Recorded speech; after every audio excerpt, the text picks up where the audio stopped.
नमस्कार, स्वागत है आपका इस बुलेटिन में और मैं हूं आपके साथ अवंतिका श्रीवास्तव। सबसे पहले छत्तीसगढ़ की चर्चा कर लेते हैं। मुख्यमंत्री भूपेश बघेल ने विधानसभा में अनुपूरक बजट पेश कर दिया है। वित्तीय वर्ष 2022 से 23 का दूसरा अनुपूरक बजट पेश हो चुका है। 4,337 करोड़ 75 लाख 93,832 रुपए का कुल अनुपूरक बजट है। वित्तीय वर्ष 2022 से 23 का दूसरा अनुपूरक बजट जो कि पटल पर रखा गया है। अनुपूरक बजट को आज ही पारित किया जाना है। तो विशेष सत्र छत्तीसगढ़ विधानसभा का दूसरा दिन इस सत्र का और आज मुख्यमंत्री भूपेश बघेल ने अनुपूरक बजट पेश कर दिया है। वित्तीय वर्ष 2022 से 23 का दूसरा अनुपूरक बजट है। 4,337 करोड़ का लगभग की बजट जो कि पटल पर रखा गया है।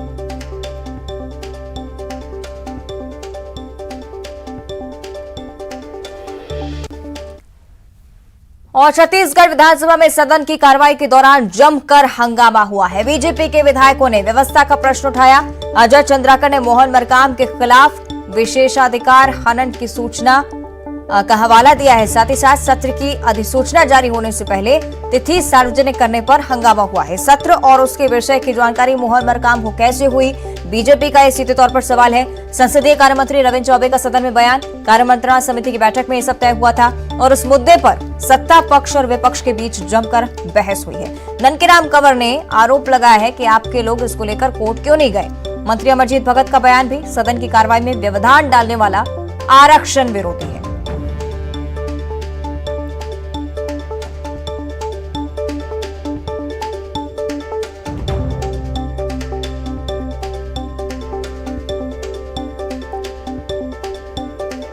चलिए और ज्यादा चर्चा इस पर हम करेंगे। हमारे साथ डिप्टी न्यूज एडिटर अभिषेक शुक्ल लाइव जुड़ रहे हैं। अभिषेक जी, आरक्षण को लेकर विशेष सत्र बुलाया गया और उसको लेकर तमाम उन मुद्दों पर चर्चा हो रही है जो कि आरक्षण की तो बिल्कुल नहीं है, लेकिन इसी को लेकर अब ये भी बात सत्ता पक्ष की तरफ से कि क्या बीजेपी आरक्षण पर चर्चा चाहती ही नहीं है। देखिए अवंतिका, आरक्षण को लेकर ये 2 दिवसीय विशेष सत्र है। फोकस आरक्षण पर ही है और आज जब इस वक्त मुख्यमंत्री ने जो 4,337 करोड़ 75 लाख का लगभग अनुपूरक बजट पेश किया है उसको लेकर भी विपक्ष ने यहाँ पर हंगामा किया। विपक्ष का कहना था कि आरक्षण के लिए ये बजट सत्र विशेष सत्र बुलाया गया है तो इसमें हम अनुपूरक बजट पर चर्चा में भाग नहीं लेंगे, इसलिए विपक्ष ने वहाँ से वॉकआउट भी किया। इस दौरान आरक्षण की जहाँ तक बात की जाए, आज सत्र जब शुरुआत हुई है तो पहले जो जनवरी में अगला सत्र शीतकालीन सत्र होना है उसकी डेट को लेकर विपक्ष ने आपत्ति उठाई और कहा कि अधिसूचना जारी नहीं हुई है लेकिन डेट सार्वजनिक कर दी गई। इसको लेकर विशेषाधिकार हनन की सूचना भी यहां पर दी गई। हालांकि इस पर मंत्री रविंद्र चौबे का कहना था कि सभी को पता है कि व्यावहारिक तौर पर सरकार की अनुमति से ही ये डेट तय होती है, तो इसमें ऐसा कोई मामला है नहीं। और उसके अलावा मुख्यमंत्री ने ये भी बातें अनुपूरक बजट में बताई हैं कि किस तरीके से इस अनुपूरक बजट का इस्तेमाल होगा। पिछले कुछ समय में राज्य सरकार ने पड़ोसी राज्यों की तुलना में कोई लोन भी नहीं लिया है, इस पर भी खास तौर पर मुख्यमंत्री ने फोकस किया है। आरक्षण को लेकर चर्चा होनी है। अनुपूरक बजट भी अवंतिका आज ही पास होना है क्योंकि आज आखिरी दिन है। 2 दिन का था, कल श्रद्धांजलि देने के बाद खत्म हो गई थी, स्थगित हो गई थी और आज दूसरा दिन है। आज अनुपूरक बजट भी पास करना है, आरक्षण पर भी चर्चा होनी है और उसका भी यहाँ पर प्रस्ताव पारित करना है। तो निश्चित रूप से हंगामेदार जो शुरुआत हुई है आगे और हंगामा बढ़ेगा क्योंकि आरक्षण को लेकर जो विपक्ष है उसने कल एक रणनीति बनाई है और अपना एक संशोधन प्रस्ताव अलग से तैयार किया है जिसे वो यहाँ पर लाएगा और चाहेगा कि उस प्रस्ताव को यहाँ पर पास किया जाए, उस प्रस्ताव को रखा जाए। और जब ये प्रस्ताव रखा जाएगा तो स्वाभाविक सी बात है सरकार के प्रस्ताव और विपक्ष के प्रस्ताव पर टकराहट होगी और हंगामेदार रहेगा। जैसे अनुपूरक बजट का ये भाषण खत्म होता है उसके बाद आरक्षण पर चर्चा अब शुरू होगी। बिल्कुल, आरक्षण पर चर्चा शुरू नहीं हुई है अभिषेक जी और अभी से ही हंगामा होने लगा है तो अंदाजा लगाया जा सकता है कि आगे क्या होने वाला है। हालांकि अनुपूरक बजट अगर पेश किया गया है तो उसकी कोई क्या कुछ महत्व पॉइंट्स अगर सामने आ पाए हों, आपको इस बारे में जानकारी अगर हो कि अनुपूरक बजट में इस बार क्या कुछ शामिल किया गया है। देखिए, अनुपूरक बजट एक प्रोसेस होती है। राज्य सरकार अपने कामकाज को करने के लिए अनुपूरक बजट लाती है। 2022-23 का ये दूसरा अनुपूरक बजट है जो राज्य सरकार ने आज यहाँ पर पेश किया है। उसे अपने रोजमर्रा के काम और योजनाओं में लगाने के लिए पैसे की ज़रूरत होती है, बजट की ज़रूरत होती है, इसलिए इस अनुपूरक बजट को पेश करने का एक विधि विधान है और मुख्यमंत्री ने उसी नियम के तहत यहाँ पर इस अनुपूरक बजट को पेश किया है। आमतौर पर शीतकालीन सत्र में पेश किया जाता है लेकिन क्योंकि ये विशेष सत्र है मुख्यमंत्री ने इसमें पेश किया है। बिल्कुल, साथ ही आरक्षण के मुद्दे पर अगर हम चर्चा करें अभिषेक जी, निश्चित तौर पर आज भरपूर हंगामा होगा क्योंकि आरक्षण को लेकर बीजेपी की तरफ से भी अपना पक्ष रखा गया है, सत्ता पक्ष का भी अपना प्रावधान है। हालांकि आगे क्या कुछ हो सकता है और साथ ही साथ जो संशोधन है, विधेयक है, वो कब तक पेश किया जाएगा, इस बारे में कोई जानकारी?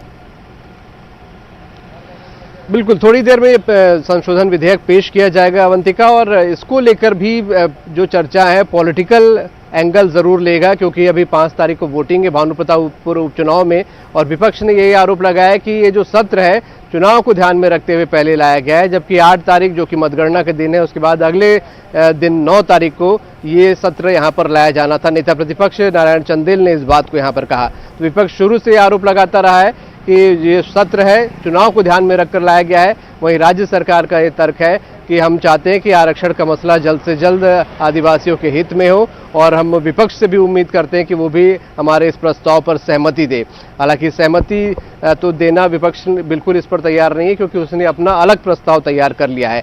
और जैसा मैंने कहा कि जैसे ही थोड़ी देर में विधेयक प्रस्तुत होगा, संशोधन विधेयक, चर्चा शुरू होगी और चर्चा में भानुप्रतापपुर उपचुनाव का जिक्र भी जरूर यहाँ पर आएगा। बिल्कुल अभिषेक जी, नजरें बनाए रखेगा क्योंकि लगातार सभी ये जानकारी चाहते हैं कि आरक्षण को लेकर विधानसभा में आखिर क्या कुछ चल रहा है। बने रहेगा हमारे साथ, आगे भी पहुंचाते रहेगा जानकारी। और फिलहाल हम आगे बढ़ते हैं। भोपाल से इस वक्त की एक बड़ी खबर, राज्य सूचना आयोग का एक बड़ा फैसला सामने आया है। पुलिस सिस्टम को लेकर यह बड़ा फैसला है। पुलिस को अब एंट्री नंबर देना होगा। थाने में दर्ज शिकायत का एंट्री नंबर दर्ज करना होगा। दर्ज शिकायत पर हुई कार्रवाई की भी जानकारी जिससे ली जा सकेगी। राज्य सूचना आयुक्त राहुल सिंह ने डीजीपी को निर्देश जारी कर दिए। सभी थानों में आने वाली हर शिकायत का व्यवस्थित रिकॉर्ड सुनिश्चित करने के निर्देश जारी हुए। थाने में आने वाली शिकायतों का गड़बड़ झाला पकड़ाया था। आरटीआई को लेकर जांच में गड़बड़ झाला पकड़ाया गया और उसके बाद ये बड़ा फैसला कि अब जो भी शिकायत थाने में आती है उसको लेकर एंट्री नंबर दर्ज किया जाना है। तो पुलिस सिस्टम को लेकर यह बड़ा फैसला है। थाने में दर्ज शिकायत का एंट्री नंबर भी दर्ज होगा जिससे आगे इस पूरे मामले को लेकर क्या कुछ कार्रवाई हुई उसको लेकर भी आसानी से जानकारी निकाली जा सकेगी। सहयोगी मनोज राठौर भोपाल से हमारे साथ लाइव जुड़ रहे हैं। मनोज, एक बड़ा बदलाव लाने की कोशिश, जो एंट्री नंबर है, किस तरह से आगे जानकारी जुटाने में सहयोगी होगा, इस बारे में भी जानकारी। जी बिल्कुल, प्रदेश के थानों में हालांकि जो शिकायत आती है उनका रिकॉर्ड रखने की व्यवस्था है, लेकिन उस पर किसी तरीके से गंभीरता से एक सिस्टम जो बनाना चाहिए वो शायद नहीं बनाया गया। यही कारण है कि एक आरटीआई के तहत ये खुलासा हुआ था कि जब एक शिकायत की जांच के संबंध में थाना पुलिस से पूछा गया तो थाने की पुलिस से लेके एसपी तक को ये जानकारी नहीं थी कि शिकायत आई भी है या फिर नहीं आई है। तो ये काफ़ी गंभीर मामला था। यही कारण है कि इस व्यवस्था को गंभीरता से लागू करने के लिए राज्य सूचना आयुक्त ने जो है डीजीपी को निर्देशित किया है। उनको निर्देश दिए हैं कि वो जो शिकायत नंबर जो दर्ज करते हैं उसका एक एंट्री नंबर दिया जाए, ताकि आगे यदि फरियादी या पीड़ित को किसी तरीके की जानकारी उस शिकायत के संबंध में हासिल करना हो तो उसको मिल सके।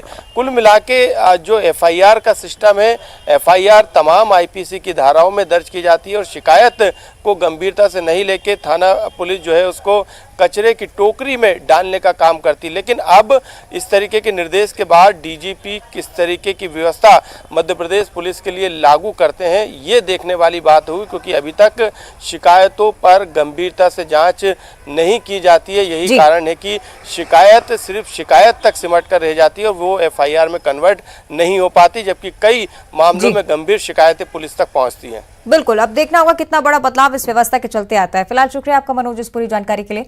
और अब बात करेंगे एक ऐसी कहावत की जिसका जिक्र आपने जरूर सुना होगा, जाको राखे साइयां मार सके ना कोई। और ये कहावत असल होती हुई नजर आई है राजस्थान में, जहां राजसमंद में एक कार एक्सीडेंट में महज कुछ सेकंड के अंतराल से एक बच्ची की जान बच गई है। इस हादसे का सीसीटीवी फुटेज सामने आया है। घटना 10 नवंबर की बताई जा रही है, जिसमें 4 साल की दीक्षा सुथार ननिहाल आई हुई थी, जो अपने नाना भैरू लाल के साथ दुकान के बाहर बैठी थी। तभी एक बेकाबू स्पीड से आई स्विफ्ट कार उनकी ऑल्टो गाड़ी पर चढ़ गई, जिसको देखकर लड़की भी सदमे में आ गई। खास बात यह है कि हादसे से महज कुछ सेकंड पहले ही बच्ची कार से उतरी थी। तो भैरूलाल ने बताया कि ड्राइवर नाथद्वारा का था, जो कि शराब के नशे में कार चला रहा था। उसकी कार की स्पीड 120 किलोमीटर प्रति घंटा थी और हादसे के बाद मौके से वो फरार हो गया। उन्होंने बताया कि इस मामले को लेकर अभी तक किसी तरह की रिपोर्ट दर्ज नहीं कराई गई है।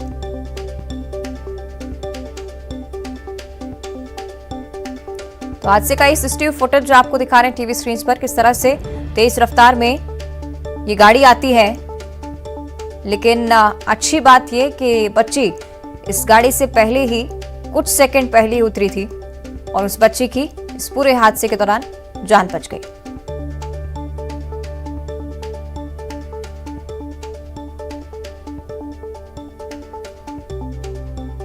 तो तस्वीरें आपको दिखा रहे हैं और राजस्थान में घटना निश्चित तौर पर इस कहावत को सच करती है कि जाको राखे साइयां मार सके ना कोई। इस पूरे हादसे को देखकर इस छोटी सी बच्ची का भी दिल दहल गया, लेकिन बड़ी बात यह कि कुछ सेकंड पहले ही बच्ची कार से निकली और इस बच्ची की इस पूरे हादसे की वजह से जान बच गई। कोई भी हानि ना बच्ची को ना बच्ची के नाना को है। आपको बता दें कि 120 किलोमीटर प्रति घंटे की रफ्तार से ये कार ऑटो गाड़ी से टकराई थी। एक बड़ा हादसा होने से बच गया और इस मामले में फिलहाल किसी को लेकर कोई भी रिपोर्ट दर्ज नहीं कराई गई है, लेकिन ड्राइवर की भी एक बड़ी लापरवाही। शराब के नशे में वो ड्राइव कर रहा था, कार की स्पीड बहुत ज्यादा थी और अगर बच्ची इस गाड़ी से नहीं उतरती तो कोई भी बड़ी हानि हो सकती थी इस बच्ची को।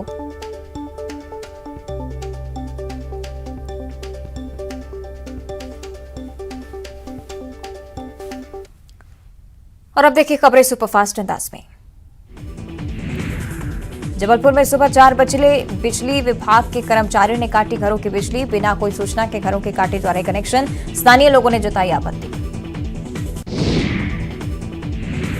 ग्वालियर में भाजपा पार्षद शैलू कुशवाहा हत्याकांड के चौथे आरोपी राजेश शर्मा गिरफ्तार। 5,000 के इनामी राजेश शर्मा आगरा से पकड़ाया। हत्याकांड में एक आरोपी अभी भी फरार।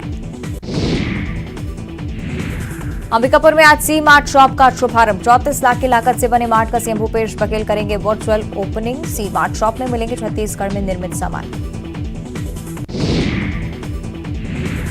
छत्तीसगढ़ में तेंदुपत्ता संग्राहकों को राशि का वितरण। आज सीएम करेंगे हितग्राहियों और छात्र छात्राओं को राशि का वितरण। छत्तीसगढ़ में जल्द शुरू होगी स्वास्थ्य न्याय योजना। योजना के तहत सभी सरकारी अस्पताल होंगे कैशलेस। जांच, इलाज और सर्जरी की होगी निःशुल्क व्यवस्था। छत्तीसगढ़ स्वास्थ्य न्याय योजना के तहत पैसे मांगने की शिकायत के लिए जारी होगा टोल फ्री नंबर। डीकेएस और सभी पेइंग वार्ड इस योजना से रहेंगे अलग। बलौदाबाजार में अवैध शराब बेचने वालों पर कार्रवाई। 3 आरोपियों पर पुलिस की कार्रवाई। एक हफ्ते में 10 से ज्यादा कोचिए गिरफ्तार। बालोद में पुलिस का मानवीय चेहरा। 20 दिनों से घर से लापता मानसिक विक्षिप्त व्यक्ति को परिजनों से मिलाया। बिहार पुलिस से संपर्क कर पहुंचाया घर। रायगढ़ में साइबर ठगी के मामले में गिरफ्तार। नर्स से किए थे 5 लाख रुपए की ऑनलाइन ठगी। हरियाणा के गुरुग्राम में पकड़ा आरोपी। बलरामपुर में न्यूज 18 पर खबर चलने के बाद मूक बधिर से मारपीट और मौत के मामले में टीम गठित। वीडियो हुआ था वायरल।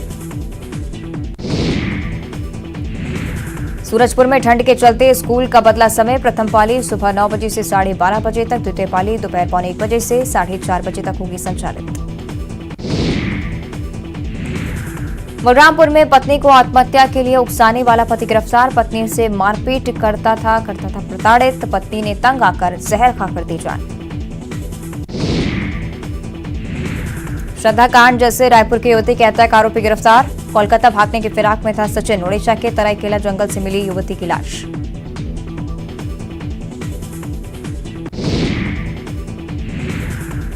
आधार कार्ड अपडेट कराने के नाम पर जीएसटी अकाउंट बनाने का खुलासा। पीड़ित युवक ने लगाई पुलिस से मदद की गुहार। करोड़ों का बकाया वसूलने गई थी टीम। कांकेर शहर के मेन रोड पर घूमता दिखा भालू। जिला अस्पताल के समीप कई घंटों तक घूमता रहा भालू। लोगों में दहशत। धमतरी में कुरूद सिविल अस्पताल में युवक की गुंडागर्दी। डॉक्टर और स्टाफ नर्स को दी धमकी। सीसीटीवी में कैद हुई घटना। सागर के विजयनगर में 3 बदमाशों ने बुजुर्ग से 3 लाख लूटे। आंखों में मिर्च पाउडर डालकर लूट की वारदात को दिया अंजाम। एमपी के सड़कों को लेकर सीएम शिवराज ने आज शाम बुलाई बैठक। अधिकारियों से सड़कों की रिपोर्ट लेंगे सीएम। बीते दिनों खराब सड़कों पर जताई थी नाराजगी। ईडी डायरेक्टर के कार्यकाल को 1 साल बढ़ाने के फैसले को सुप्रीम कोर्ट में चुनौती। एमपी महिला कांग्रेस नेता जया ठाकुर ने दी कांग्रेस सरकार के फैसले को चुनौती। आज से मुख्यमंत्री जनसेवा अभियान के हित लाभ का वितरण। बैतूल में आयोजित कार्यक्रम में सीएम शिवराज खुद करेंगे शिरकत। निशाना गांव में पेसा को लेकर करेंगे जागरूक। खरगोन की बड़वा जेल से फरार हुए कैदी को पुलिस ने किया गिरफ्तार। लगातार लोकेशन बदल रहा था आरोपी। कल दीवार फांदकर जेल से हुआ था फरार। भारत जोड़ो यात्रा का आज एमपी में 10वां दिन। उज्जैन की प्रोटीन फैक्ट्री से शुरू हुई पदयात्रा। आगरमालवा में 3 दिन चलेगी यात्रा। आगरमालवा पहुंची भारत जोड़ो यात्रा। यात्रा को लेकर कांग्रेसियों में भारी उत्साह। सुरक्षा को लेकर पुलिस प्रशासन भी चौकस।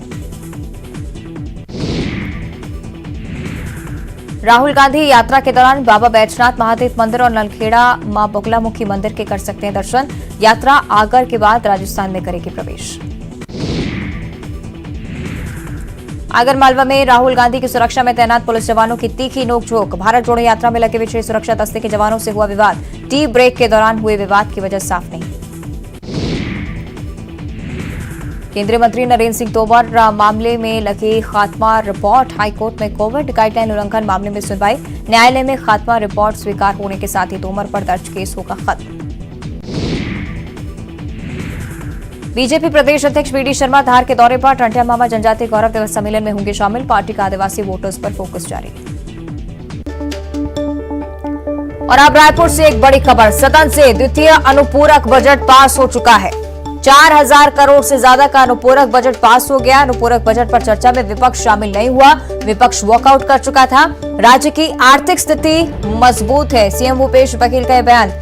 चालू वित्तीय माह में किसी तरह का कर्ज नहीं लिया गया है। धान खरीदी में सब्सिडी दी जा रही है। अनुपूरक बजट में 900 करोड़ का प्रावधान है।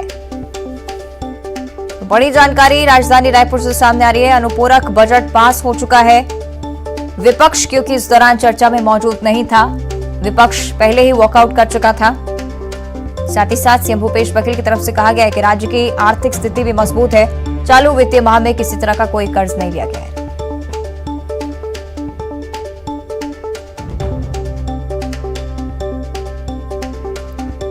धान खरीदी में भी सब्सिडी दी जा रही है। अनुपूरक बजट में 900 करोड़ का प्रावधान है।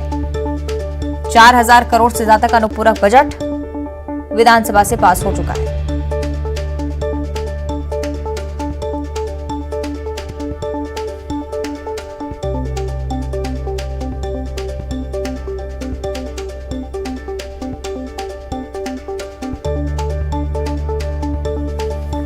तो सदन से द्वितीय अनुपूरक बजट पास हो गया है। राज्य की आर्थिक स्थिति भी मजबूत है। सीएम भूपेश बघेल की तरफ से कहा गया चालू वित्तीय माह में किसी तरह का कोई कर्ज नहीं। धान खरीदी में भी सब्सिडी दी जा रही है और अनुपूरक बजट में 900 करोड़ का प्रावधान भी इसके लिए है। 4000 करोड़ से ज्यादा का अनुपूरक बजट जो कि पास हो चुका है क्योंकि विपक्ष चर्चा में शामिल नहीं हुआ।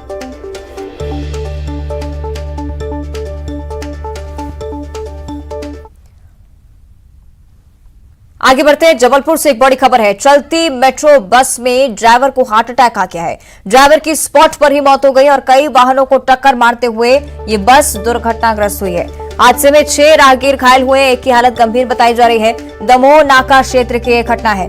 जबलपुर से बड़ी जानकारी। मेट्रो बस का ड्राइवर जो कि बस को ड्राइव कर रहा था, उसी दौरान उसे अचानक से हार्ट अटैक आ गया। ड्राइवर की स्पॉट पर ही मौत हो गई है। कई वाहनों को टक्कर मारते हुए ये बस दुर्घटनाग्रस्त हुई है।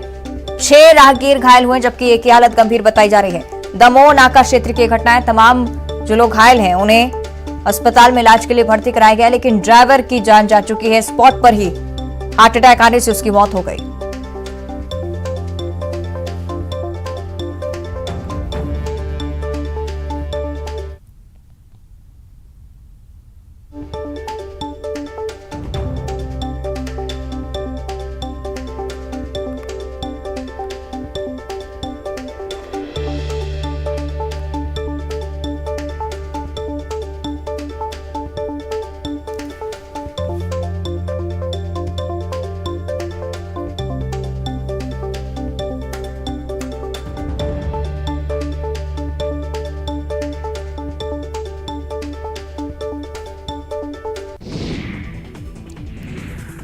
सतना में शराब दुकान पर नशे में धुत युवक ने चलाई गोली, जान बचाकर भागे दुकान कर्मचारी। काफी देर हंगामे के बाद भी नहीं आई पुलिस।